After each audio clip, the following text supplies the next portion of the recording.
Hi guys, Kate here.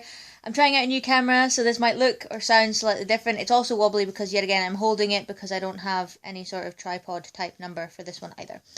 So now that bit's out of the way, we can continue. Today I am bringing you a very short, undetailed film review because over the weekend I went to see Dracula: The Untold Story, which obviously came out on Friday, was it? Yes. So, as per usual, I'm just going to give you a very gist things. I'm not going to put spoilers in there. I'm not going to tell you too much about the actual plot and story and what happens, but I'm going to give you my opinion. As with most vampire Dracula movies, the very basic underlying storyline of Vlad the Impaler turning into Dracula is there. So that's kind of your basis. It's not a completely original storyline. So there's nothing new in that regard. The way that it's been done has been tweaked somewhat, and there's some more explanations for people that have seen the trailers. There's things that might not have seemed so good or might have seemed a bit questionable, and they are explained in the movie, which I think helps and makes it round everything off slightly better. I was told at one point, because obviously this has had really mixed reviews. I know I was told on Rotten Tomatoes that it's kind of been 50-50. People have either totally loved it or hated it. Bit of a Marmite number. So I went into the movie theater thinking I'll just no expectations and I'll just see what we get from it, because I didn't want to go in being skeptical, because I think that wouldn't have been able to give a really neutral review on it, and I'm quite a fan of vampire movies.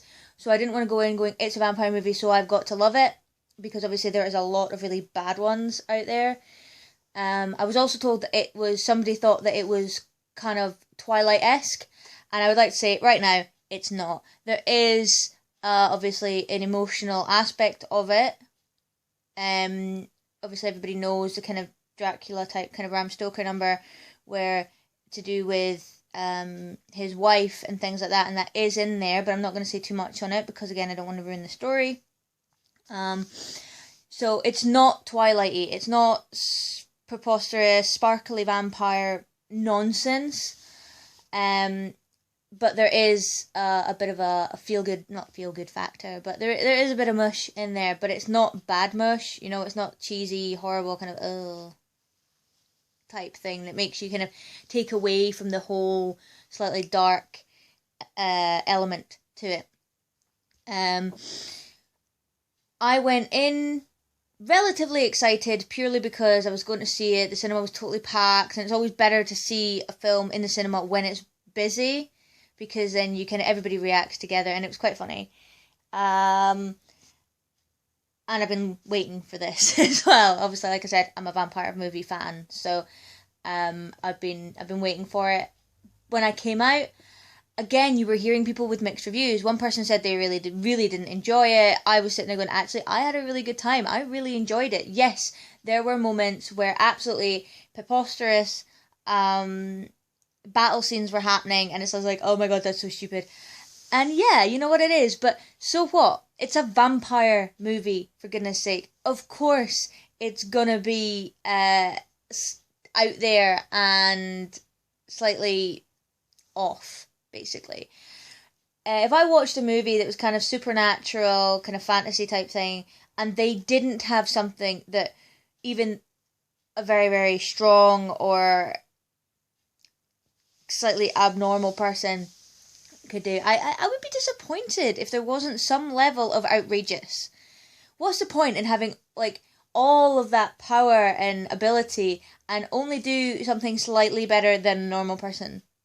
So I kind of like, not totally, cheesy, bad, outrageous, where you're sitting there going like, oh yeah, you did like 30 million backflips to get over there.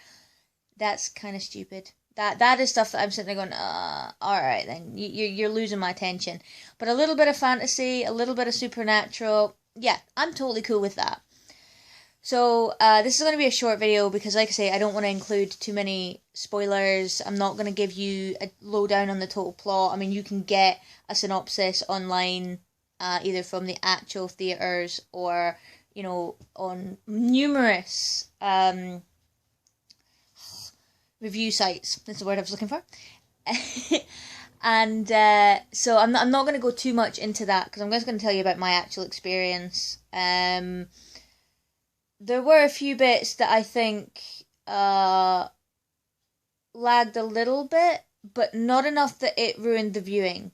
My way of deciding how good I think a movie is when I've gone to see it in the cinema is whether or not I'm either going to go back, or if I would own it if I buy it on DVD. When I did the Box Trolls one, I did say I would see that again, and I did go back and see it again. I really enjoyed that. For kids' film, I really enjoyed it, and I probably will at some point buy it on DVD. Not that it was the best film in the world or anything, I just really personally enjoyed it. As for this one, I don't think I would go back to the cinema to see it, but I am probably going to buy it on DVD when it comes out.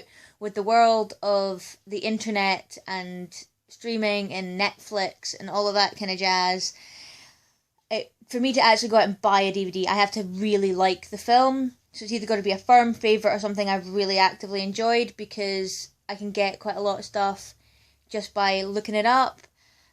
So to own it is a sign, in my world, is a sign of, I've shaken the camera quite a lot there, I've really enjoyed this. So, like I say, the characters have been done well, the actual filming I think was done well, the extra kind of CGI created bits, which is usually, like I said, the outrageous battle scenes is where this comes into play, I think personally has been done very well. I'm not a film buff. I know there's a few people that I know who are, and they weren't very impressed, or they don't like the look of it. But for your average Joe like me, personally, I did. I really enjoyed it, and I would give it 1 thumbs up. So yeah, there you go. There's your film review.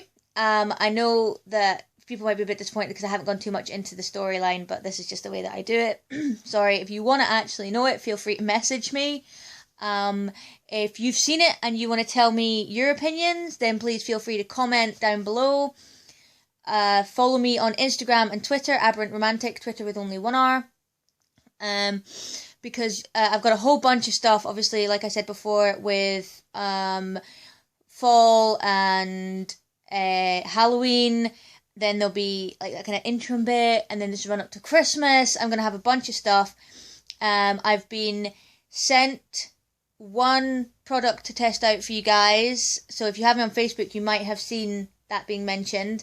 I've also picked up another product to test out with you guys, and I've been giving up a few food ideas for taste tests, because I've been told that people have been missing out missing out on my possibly disgusting myself with my with my own taste tests. People have been missing out on them, so I will try and do some more. I've got a wee kind of backlog of stuff. These videos will be more regular.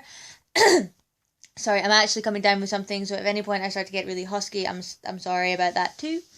And I'm all pale, I've noticed, and I don't know if it's just the lighting on this camera or if I'm actually just this pale. So I'm going to go just now, and hopefully either later tonight or tomorrow I will have another product test going up for you guys. I don't know which one I'm going to do. It'll be a flip for it, I think. Keep an eye on the other Instagram and Twitter, because that's where you're going to get the heads up there. So I shall see you guys real soon, and thanks for joining me. Bye!